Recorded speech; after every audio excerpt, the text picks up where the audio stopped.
worried about the Celtics? Well, yes. I knew you were. First of all, let's be clear about something here. Carmelo Anthony, don't think I missed watching him miss those 2 free throws. I'm not accustomed to seeing Carmelo Anthony miss 2 free throws in a clutch situation. I was very disappointed in that, but I digress. Here's my deal. Boston, to me, is a team that I thought would be in the Eastern Conference Finals, would lose to the Cleveland Cavaliers. Gordon Hayward goes down. We're assuming their season's over, and then they go on this surreal run. Brad Stevens has just proven to be the best young coach in basketball, 48-23 on the year, 25 games above 500, a top 2 seed in the Eastern Conference. They deserve to be commended and respected. But without Kyrie Irving, I mean, we look at their heroics and what have you, and they've got no chance as far as I'm concerned. They'll be, as far as I'm concerned, I'm not giving them any shot to get to the conference finals without Kyrie Irving. They need him, and they need him bad. He averages 24 a game for them. He's electrifying. We all know that. I appreciate the fact that without him, they've played so valiantly. I love their moxie. They've got 8 different guys averaging at least 10 points a game. They go 9-10 deep when you take into account Baines and Greg Monroe. So they're a team that could potentially be formidable, but that's with Kyrie Irving, not without him. Without him, I look at their regular season and I say congratulations, because you ain't going to do but so much in the postseason. I just don't believe it. With him or without him, they're not winning a championship this year because they wouldn't beat the Warriors or the Rockets, who are obviously one of those 2 teams is coming out of the West. So they wouldn't win a championship this year anyway. Without Kyrie Irving, they're likely to miss the conference finals as well. However, if we assume that there is no structural damage and that what he really needs right now is rest, they're good enough where they may be able to advance in the playoffs even without Kyrie. Consider this, Stephen A. In other words, let's say the first round, so he doesn't have to be there for the whole first round. Consider this. They played Washington. Remember, we discussed it last week. Without Kyrie Irving, Marcus Smart, Jaylen Brown, Gordon Hayward, obviously, or Al Horford.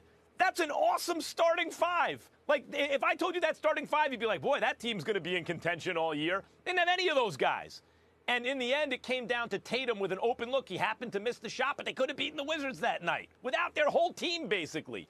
Well, depending on what night you're talking about, anybody could beat the Wizards. That's the damn problem with the Wizards. Don't get me started on them. But then last night, shorthanded, they come back and beat the Thunder. Now, if you've been reading ESPN.com, everyone by now knows this stat. Heading into the game this season, out of the 884 teams this year, a team has been up 5 points or more with 20 seconds or fewer to go.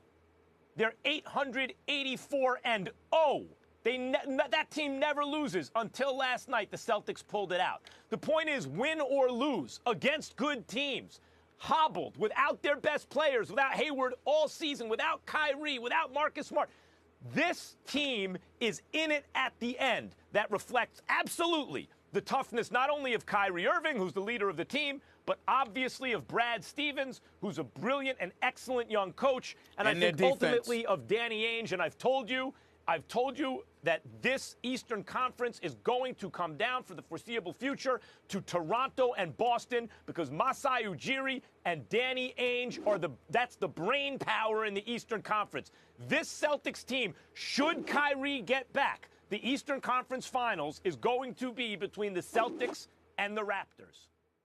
Are you worried about the Celtics? Well, yes. I knew you were. First of all, let's be clear about something here. Carmelo Anthony, don't think I missed watching him miss those 2 free throws. I'm not accustomed to seeing Carmelo Anthony miss 2 free throws in a clutch situation. I was very disappointed in that, but I digress. Here's my deal. Boston, to me, is a team that I thought would be in the Eastern Conference Finals, would lose to the Cleveland Cavaliers. Gordon Hayward goes down. We're assuming their season's over, and then they go on this surreal run. Brad Stevens has just proven to be the best young coach in basketball, 48-23 on the year, 25 games above 500, a top 2 seed in the Eastern Conference.